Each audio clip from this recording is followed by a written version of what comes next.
Hola, con muchísima alegría nos encontramos de nuevo con todos ustedes aquí en Troya TV desde la República Dominicana, la joya del Caribe para el mundo.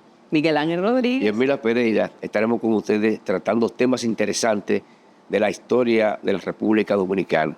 Sí, sobre la cultura del pasado, la cultura del presente e historia también remota. Y nuestro tema de hoy tiene que ver mucho con hitos del pasado.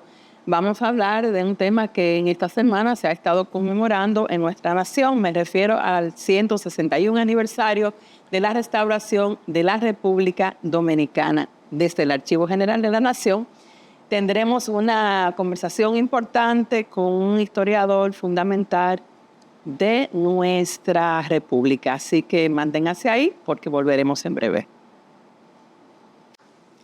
Bien, como les decíamos, hoy vamos a hablar con un gran historiador dominicano. Se trata del doctor Roberto Casá, que, como les decía, un prominente investigador y también director del Archivo General de la Nación. Y le agradecemos muchísimo, doctor, que nos haya permitido tener esta conversación aquí en la sede del Archivo General de la Nación. Y bueno, nuestro tema es la restauración de la República, que en esta semana se está conmemorando el 161 aniversario.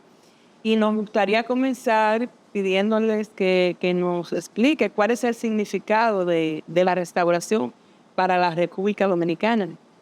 Bueno, es un proceso memorable. Ante todo, darle las gracias por esta consideración, sus palabras, y me place poder colaborar con una explicación al público del significado de esta gesta nacional.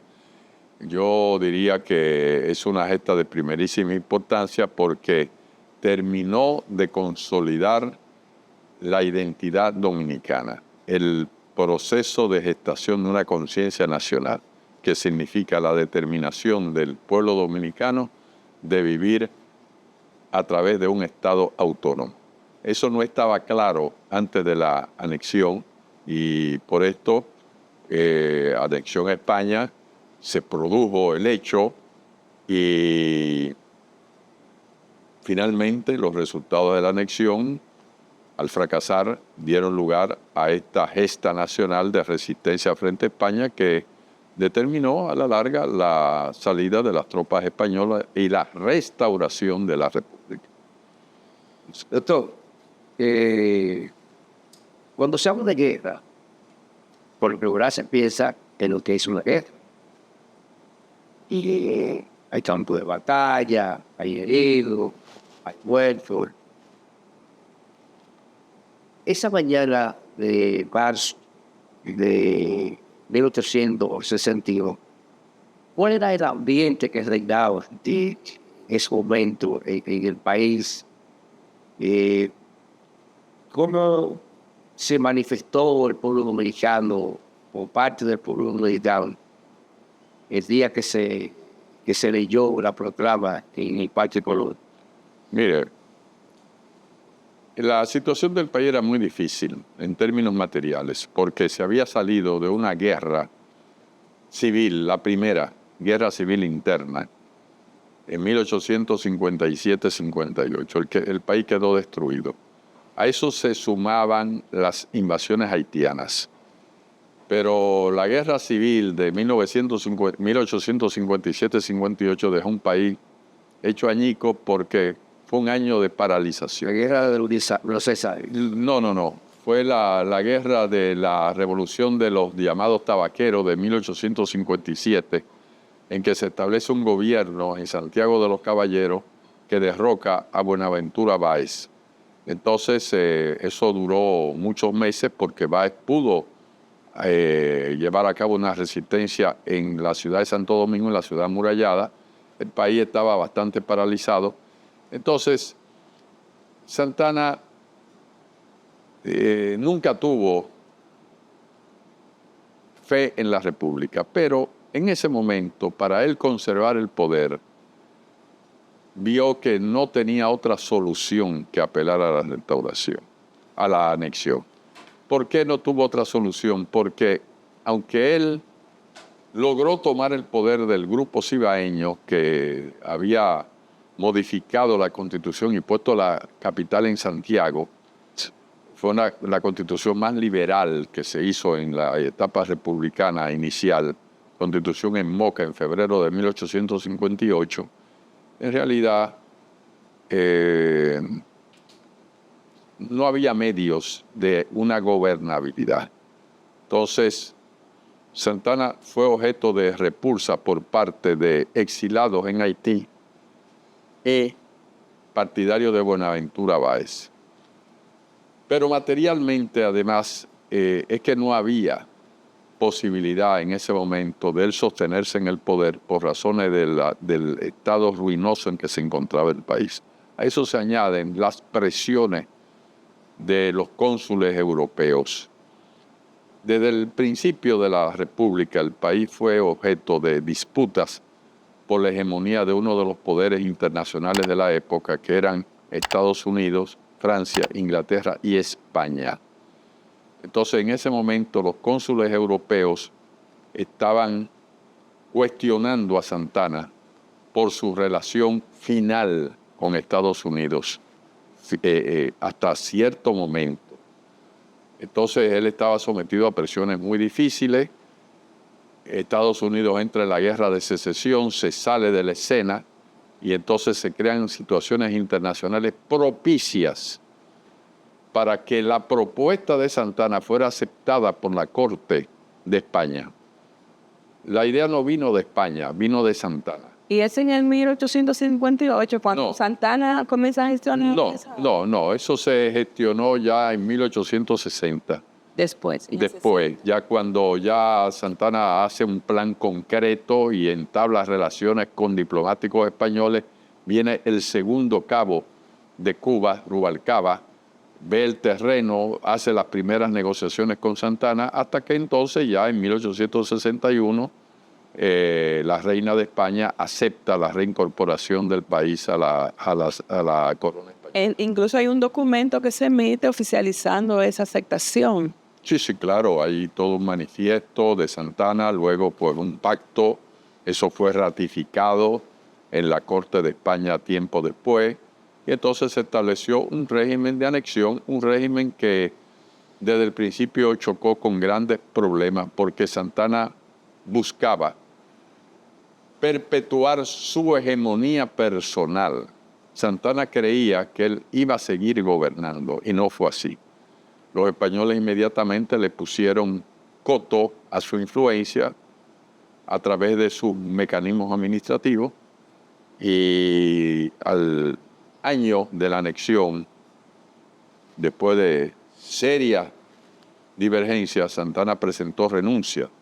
Es decir, que ya hay un quiebre de la unidad conservadora que había llevado a la anexión, a pesar de que Santana nunca abandonó su posición pro-española, pero otros sí la abandonaron. Y desde luego también debo decir que desde el inicio, debido ya al nivel de maduración que tenía la conciencia nacional, la anexión fue objeto de cuestionamiento de parte de dominicanos en el interior del país y de exilados, sobre todo baecistas, que se congregaron alrededor de Francisco de Rosario Sánchez, uno de los padres de la patria, que desde San Tomás lanza un manifiesto tremendamente importante, no redactado por él, pero firmado por él y por José María Cabral. Entonces reciben el apoyo del presidente de Haití, hacen una expedición fallida porque Haití retiró el apoyo ante la amenaza de la flota española de bombardear la capital haitiana, Port-au-Prince.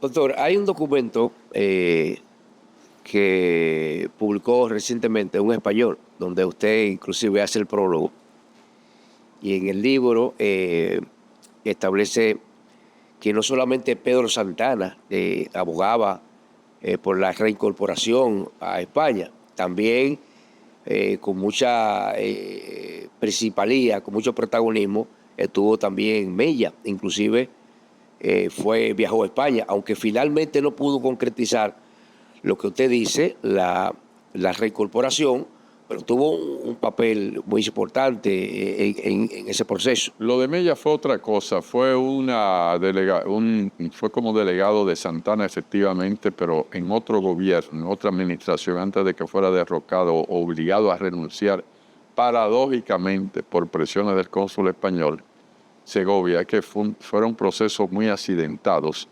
Ahí se da la famosa matrícula de Segovia, en que todo el que quisiera se hacía español con el fin de derrocar a Santana. Sánchez tuvo una participación, importante, y que era el coordinador incluso. No, pero eso no es cierto. Sánchez no participó en la matrícula de Segovia. Muchos sí, antisantanistas del movimiento baecista se hicieron españoles, pero no Sánchez. No está demostrado que él firmara la matrícula. Pero el hecho es que Mella va a España mandado por Santana, pero no pide una anexión, pide un protectorado. Ahora, una gran debilidad, fue un error tremendo de Mella, que en ese momento aceptara la posición anexionista de Santana, a pesar de que todavía no era un planteamiento de anexión. Ahora, yo debo decir que la idea de protectorado o anexión surgió con la República.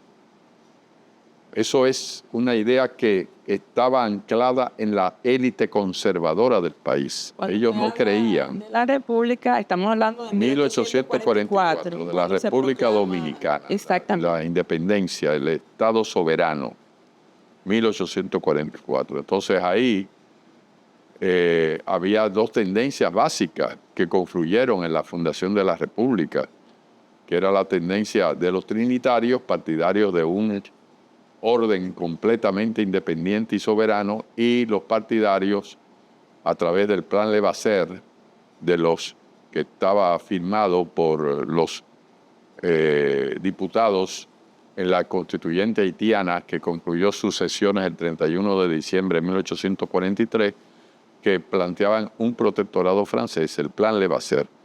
Entonces, desde el inicio había esa divergencia, y el país estuvo al borde de una guerra civil en el mismo 1844, que se evitó por temor de una porción de los trinitarios de que eso iba a ser entonces aprovechado por los haitianos para volver a ocupar el país.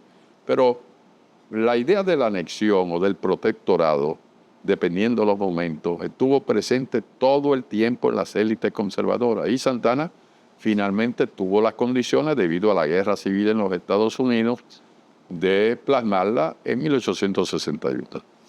La verdad que Santana, según lo que se ha dicho, pretendía buscar la paz, que se creara un clima propicio para la prosperidad con esta idea de promover la anexión, de conseguirla, pero ocurrió todo lo contrario, porque con la llegada de las tropas pues se soliviantó todo el ánimo público y varios sectores comenzaron a activar.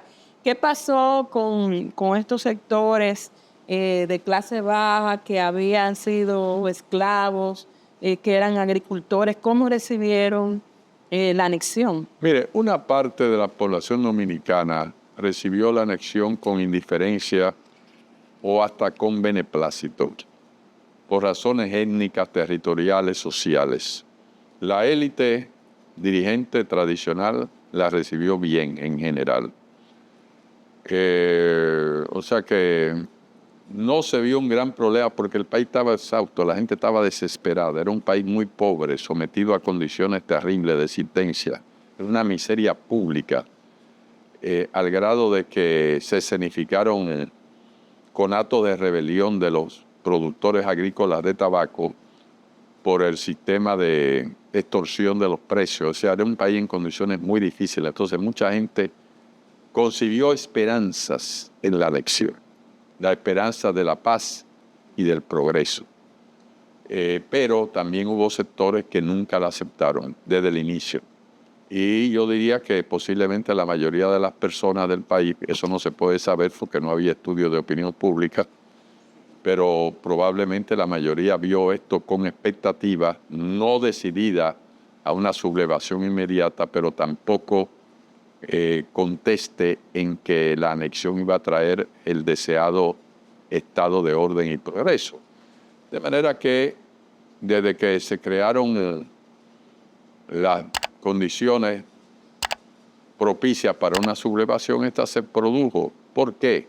Porque la anexión no solucionó los problemas que había planteado, de manera que fue un régimen fallido. Los españoles no cumplieron las promesas e instauraron un orden de opresión nacional sobre los dominicanos. Aquí vino una élite de españoles provenientes de Cuba que practicaron el racismo y la discriminación, coparon los cargos, se elevaron los impuestos para sostener a esta nueva camada de funcionarios y el descontento popular fue creciendo con rapidez, particularmente en 1862.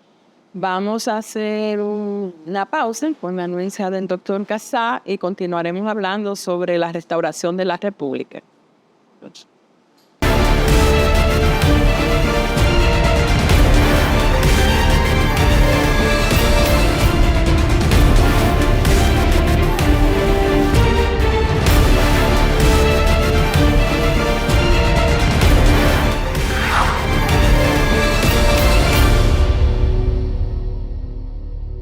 Muy bien, seguimos aquí en Troya TV. Como siempre, les pedimos que compartan nuestro contenido, que nos regalen sus me gusta y que sigan compartiendo esta interesante conversación que tenemos con el doctor Roberto Casá sobre la restauración. Finalmente, doctor, el 16 de agosto se produce el Grito de Capotillo, que es una expresión, digamos, hasta literaria, simbólica de lo que pasó. ¿Qué pasó exactamente ese día? ¿Cómo se da este inicio de la guerra?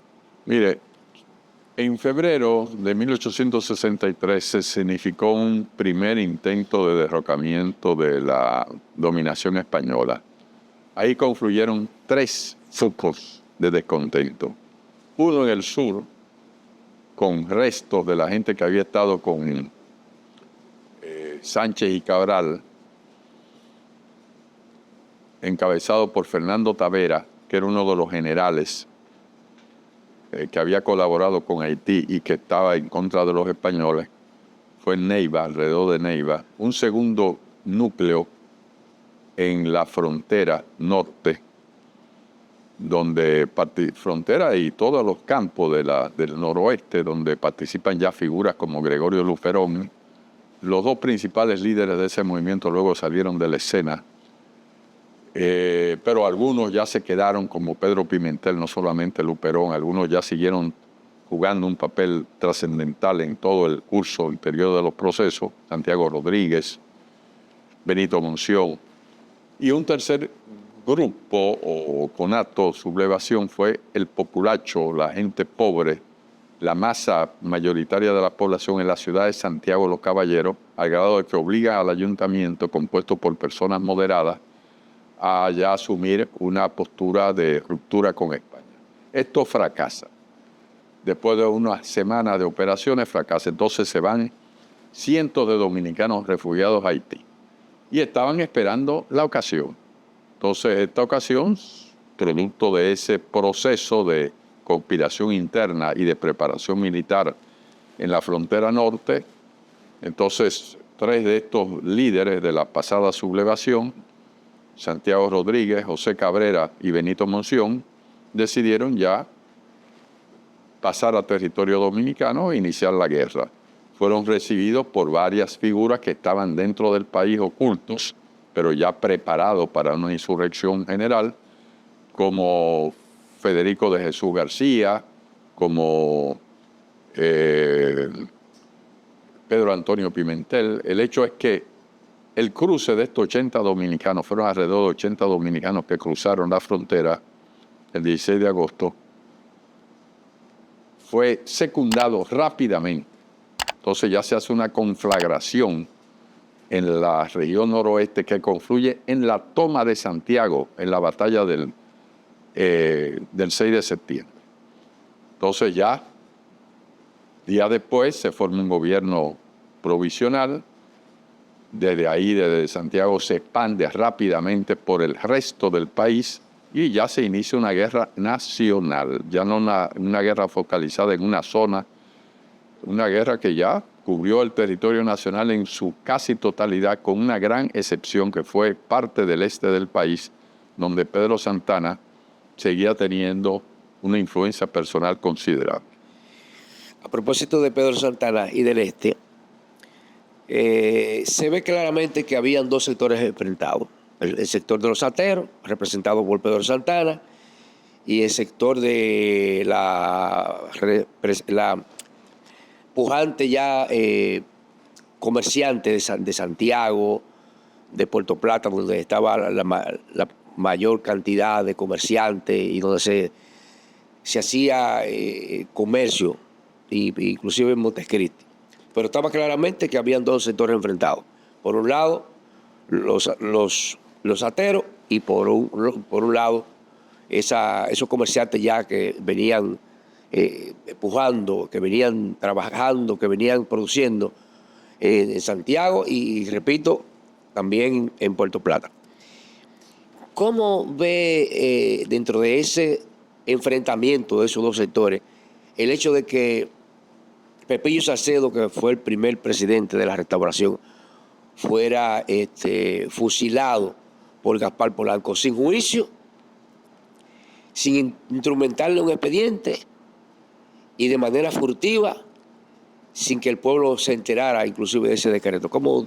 Bueno, eso necesita ver varias cosas. Primero, los que protagonizaron la restauración generalmente eran personas que venían desde abajo, y algunos de ellos propietarios agrícolas o ganaderos, ateros. Sí, eran gente de autoridad local, ateros locales. El mismo que usted señala, Pepillo Salcedo, era un atero. Los ateros en su época eran más cortadores de madera que criadores de ganado. Pero bueno, eran personas de autoridad local. Yo debo decirle que en términos generales el sector más pro anexión fue el grupo comercial. Porque el grupo comercial necesitaba orden y tenía la expectativa de que un régimen fuerte extranjero iba a dar prosperidad a los negocios. Ellos fueron más bien obligados a incorporarse a este proceso. Entonces, confluyeron muchos sectores. La restauración fue un proceso nacional de sectores políticos, sociales, territoriales, étnicos. Es decir, es una unidad nacional, pero una unidad nacional que por obligación tenía tensiones internas. Entonces el presidente Pepillo Salcedo, que había sido baecista, porque es lo que le digo, es una confluencia de sectores políticos, sociales, territoriales y étnicos. Este personaje empezó a propugnar en un momento en que la restauración se detuvo y hubo hasta contraofensivas con grandes volúmenes de tropas traídas desde Cuba y desde la península y de Puerto Rico. Los españoles supieron resistir porque era un ejército organizado. La clave de la restauración fue una clave de la guerra de guerrillas, de una forma de guerra de guerrillas que habría que especificar bastante claramente cómo. El hecho es que a los restauradores no les era fácil triunfar, a los españoles tampoco. Entonces se llega un momento de equilibrio. Y Pepillo Salcedo no tenía fe en el triunfo. Entonces da dos pasos funestos para la causa y para él, que fue propugnar por negociaciones con los españoles, que iba a implicar cesiones a los españoles, contrariamente al reclamo de retorno de la soberanía nacional sin condiciones. En segundo lugar, propugnó por el retorno a la presidencia de la República de Buenaventura Báez. La mayoría de los restauradores, por lo menos la mayoría de los jefes, no eran baecistas, los jefes. Eso es fundamental. el país había estado dividido básicamente entre baecistas y santanistas. Bueno, entonces viene ese problema de cómo encajan santanistas y baecistas en un mismo proceso. Y el jefe del ejército, el hombre de más prestigio en la Restauración,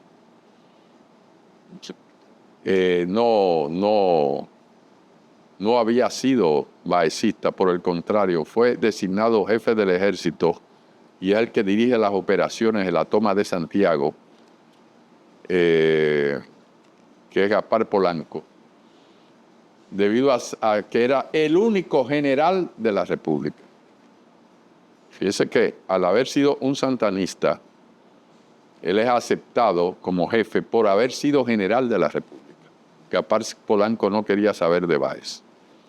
Entonces Gaspar Polanco ve ya en la actitud de Pepillo Salcedo un peligro y él como jefe del ejército promueve junto con otros generales, particularmente el grupo más influyente de la guerra, que eran los generales del noroeste, el derrocamiento de Pepillo Salcedo. ¿Por qué los generales del noroeste eran los más influyentes? Porque tenían un frente muy peligroso en Montecristi, donde se hizo una expedición de unos 4.000 hombres dirigidos por la Gándara, que luego fue gobernador español, el último gobernador, y el propósito de esta expedición era tomar Santiago.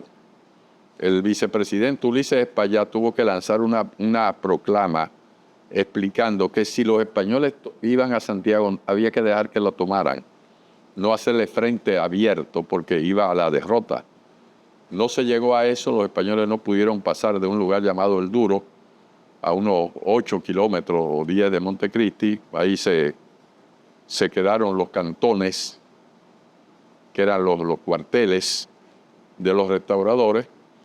Entonces ese era un frente muy neurálgico. El segundo frente muy neurálgico era el de Puerto Plata, donde también había una gran concentración de tropas españolas.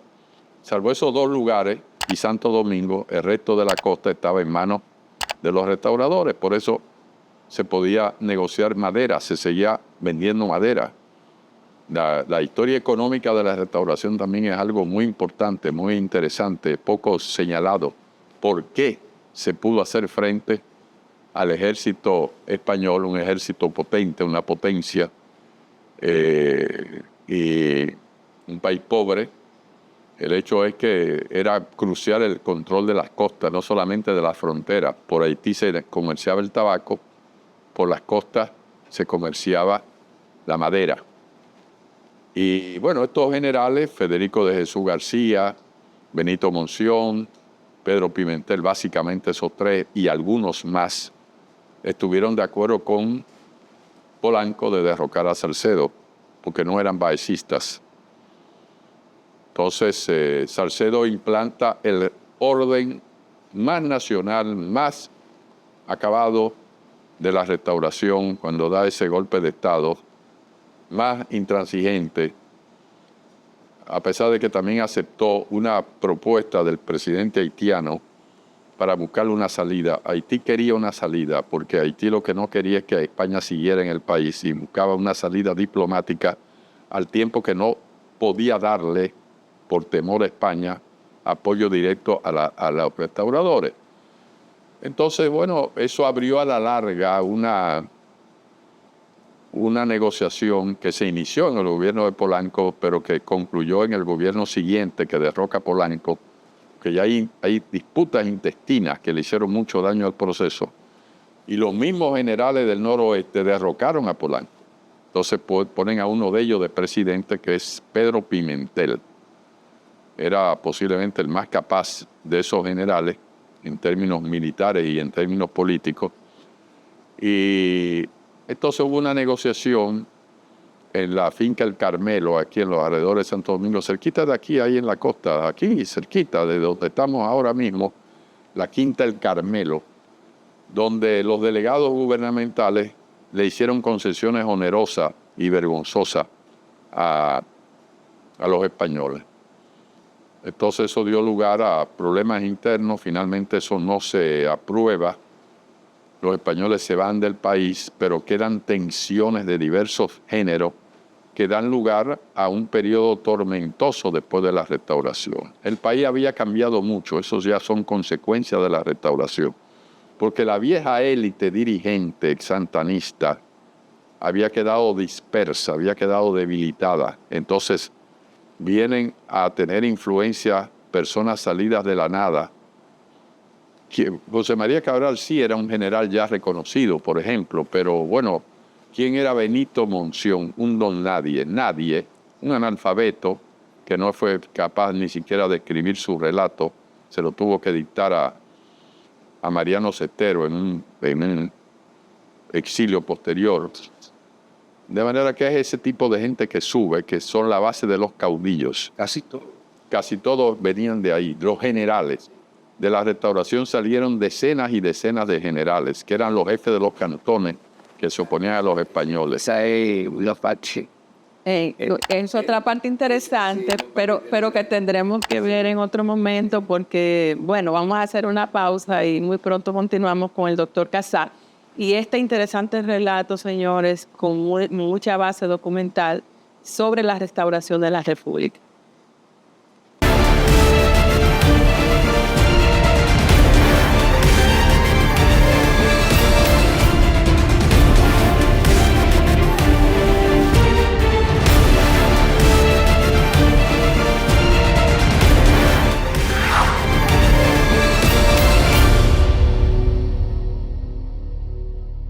Bueno, con sumo placer seguimos nuestra conversación con el historiador Roberto Casá sobre la restauración de la República.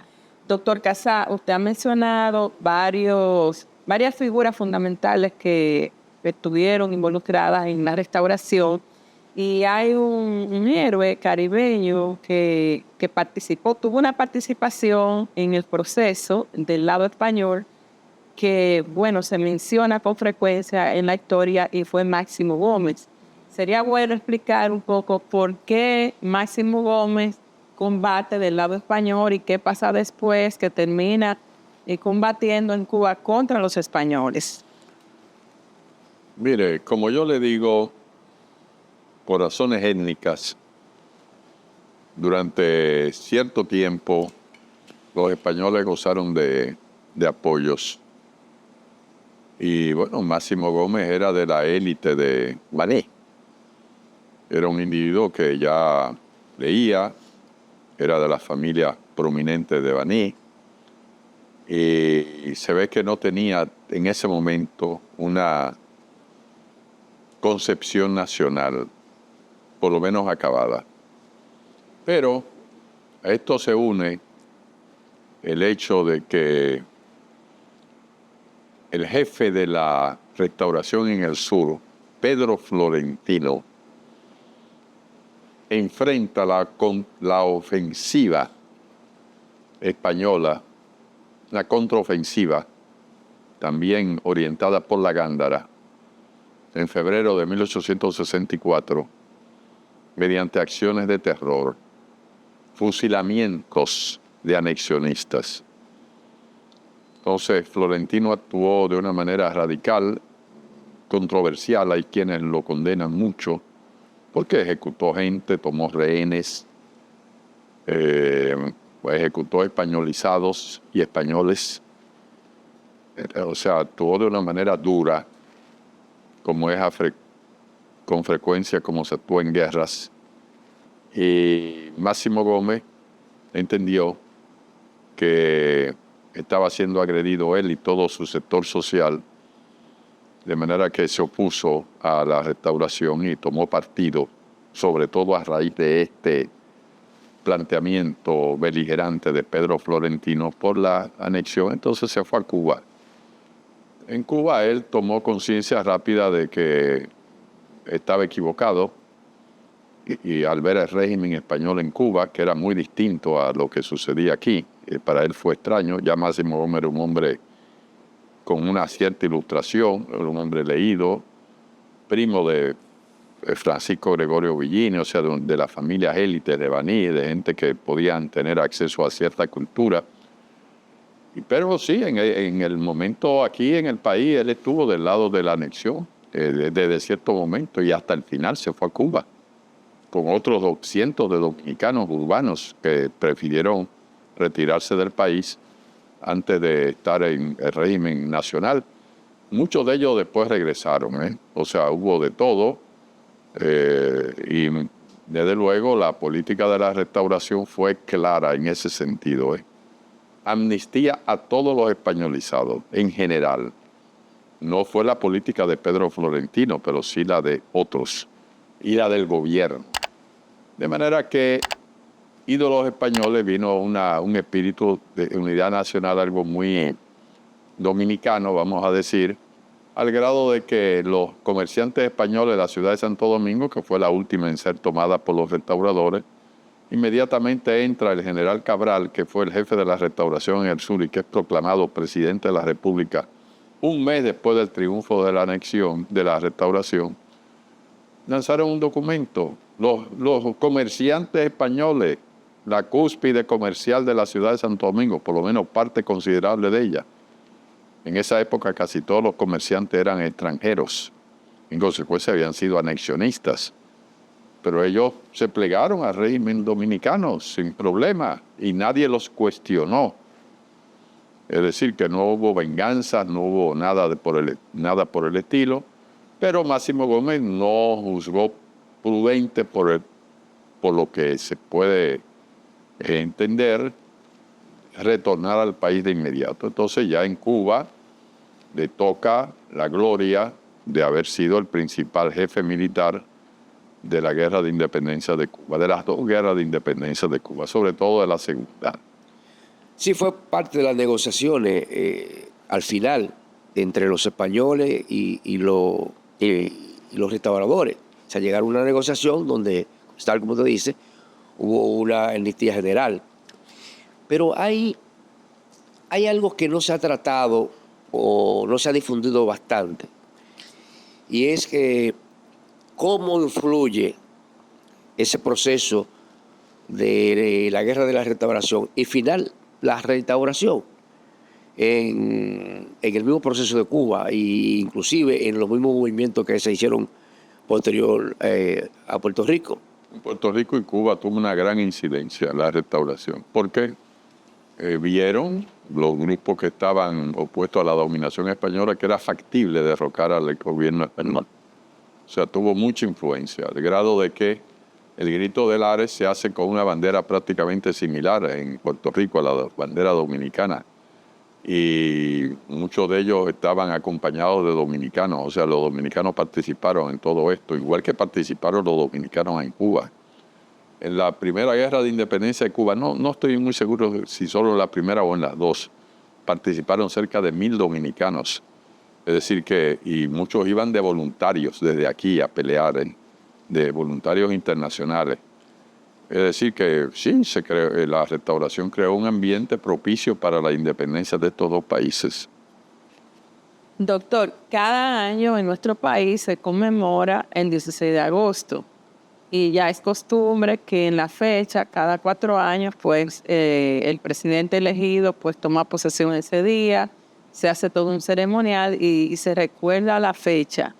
Pero yo tengo la impresión de que no se conmemora tomando en cuenta la real dimensión que tuvo ese proceso histórico, ese hito. Y quisiera tener de usted una valoración de la relación del uso de la fecha para ascender al poder o para oficializar un ascenso y ese proceso de liberación. Bueno, es que es una fecha muy simbólica porque, digamos, se toma las dos fechas claves del proceso nacional, 27 de febrero, formación del Estado con la ruptura con Haití, y luego la reiteración del estatus nacional que comienza formalmente el 16 de agosto, o sea, como fecha simbólica, porque la cosa fue un poco más complicada, lo que pasó en la zona de Loma de Cabrera, Loma de David, etcétera, pero eso no importa, el 16 de agosto es la fecha, de manera que la restauración dejó una impronta fundamental, porque fíjense, el enfrentamiento con Haití tuvo una connotación distinta al enfrentamiento con España. En Haití, bueno, era un país distinto, pero España había sido la madre patria, la metrópoli durante 300 y pico de años. Es decir, eso implicó una ratificación más compleja, una reafirmación, un desarrollo de la conciencia nacional. Entonces, el 16 de agosto fue implantado como una fecha clave de la conciencia nacional dominicana y así permanece hasta el día de hoy. Desde luego, lo que usted indica de que no hay suficiente claridad sobre lo que pasó ya es otra materia, porque yo creo que hay un gran déficit del conocimiento de la historia dominicana y de la historia en general en la población. Eso es otro problema que tiene que ver con el sistema educativo, con el estado cultural del país, la visión de los jóvenes hacia atención a lo presente, al presentismo, la falta de interés por el conocimiento del pasado. Ahí entramos en otra problemática, ¿verdad?, de por qué eventos fundamentales para la gestación de la nación dominicana, del pueblo dominicano que somos hoy, son poco conocidos. La restauración, el hecho más importante del siglo XIX, porque es el hecho de masas que consolida nuestra condición de país soberano, de nación. Es poco conocida. Sí, Juan Bosch le llama, para acotar lo que usted dice, que la guerra de la restauración no solamente fue un movimiento de independencia o de ratificación de la independencia, sino también que fue una guerra de liberación y que fue una guerra social.